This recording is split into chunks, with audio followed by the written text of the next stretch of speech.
Welcome to rewind show. அலைகடல்னு திரண்டு ஆர்ப்பாட்டமே இல்லாமல் ஆர்ப்பரிக்கும் எங்களது அன்பான சப்ஸ்கிரைபர்களுக்கு எங்களது வணக்கம். வெளியில அக்னி வெயில் ஓவரா இருக்குன்னு உள்ள வந்தா நீ ரொம்ப பேசுற. நம்ம எல்லாருமே ஸ்கூல் படிக்கிறது வந்து லீவ் எந்த மாதம் அதிகமாக இருக்கோ அந்த மாதம் தான் நமக்கு ரொம்ப பிடிக்கும். அந்த மாதிரி ஒரு மாதம் தான் ஜனவரி. இதுலேயே தெரிஞ்சிருக்கோம் நான் எதை பற்றி பேச போகிறேன்னு. நீ நம்ம பார்க்க போகிற செக்மெண்ட் பார்த்தீங்கன்னா பொங்கலை பற்றி தான் பார்க்க போகிறோம். ஸோ பொங்கல்னாலே 4 நாள் லீவு, கறி குழம்பு, கரும்பு இப்படி தான் செலிப்ரேட் பண்ணிட்டு இருக்கோம். ஏன் இதுக்கு முன்னால நீ வேற எங்கேயுமே பார்த்தது இல்லையா? இந்த எபிசோட்ல என்ன பார்க்க போறோம் அப்படின்னா, இவ்வளவு நாள் நம்ம பொங்கலை எப்படி செலிப்ரேட் பண்ணிருக்கோம் அப்படிங்கறத இந்த எபிசோட்ல பார்க்க போறோம். அண்ணே, உங்களுக்காக நாங்க எல்லாரும் எவ்வளவு நேரம் வெயிட் பண்றோம் தெரியுமா? சீக்கிரம் டிக்கெட் போடுங்க அண்ணே. கவலைப்படாதயா, அமைதி அமைதி.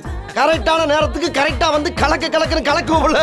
இந்த செக்மெண்ட்ல என்ன பார்க்க போறோம் அப்படின்னா, போகி அன்னைக்கு நம்ம கிட்ட வந்து ஒரு சில கேஸுங்களை என்ன பண்ணுவாங்க அப்படின்னா, மச்சான் ஒன்று தூக்கி தீயில போடலையா அப்படின்னும், மாட்டு பொங்கல் அன்னைக்கு வந்துட்டு ஹாப்பி பர்த்டே மச்சான் அப்படிங்கிற மாதிரிலாம் சொல்லுவாங்க.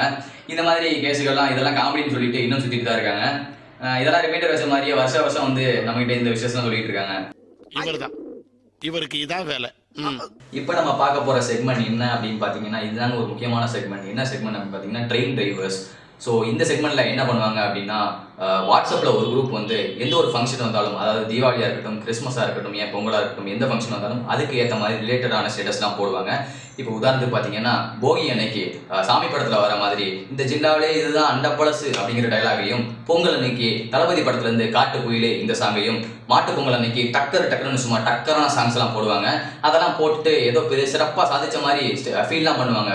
தை போறக்கும் நாளை விடியும் நல்ல வேளை, பொங்கப்பாலு வெள்ளம் போல பாயலாம்.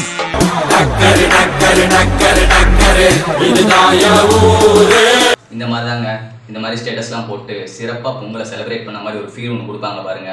அது சொல்றதுக்கு வார்த்தையே இல்லைங்க. பொங்கல்னாலே விளையாட்டு போட்டி தாங்க.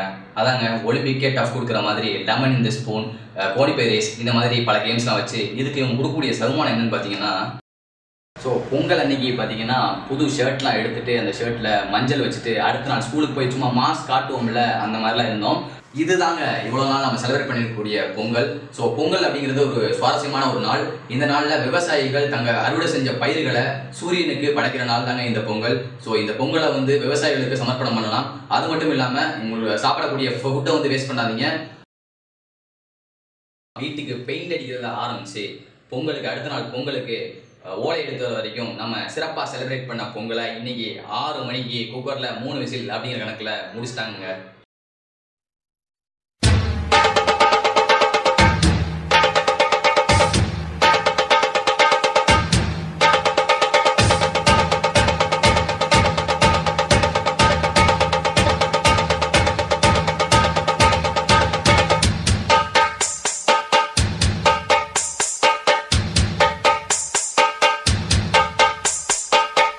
குயிலு மனசுக்குள்ள பாட்டுக்கென்றும் பஞ்சம் இல்ல பாடத்தான். எதுக்குடா? நாளைக்கு பொங்கல்ல, அதுக்கு காட்டு பயில பாட்டு வாங்க போடணும். அதுதான் மூக்கு புடப்பா இருந்தா சில நேரத்துல இப்படி எல்லாம் யோசிக்க தோணும் கொஞ்சம். தவளை தட்டு துள்ளிக்கிட்டு கவலை விட்டு கச்சை கட்டு ஆடத்தான். காட்டுக்குயிலு மனசுக்குள்ளே பாட்டுக்கென்றும் பஞ்சம் இல்ல பாடத்தான். தவளை தட்டு துள்ளிக்கிட்டு கவலை விட்டு கச்சை கட்டு ஆடத்தான்.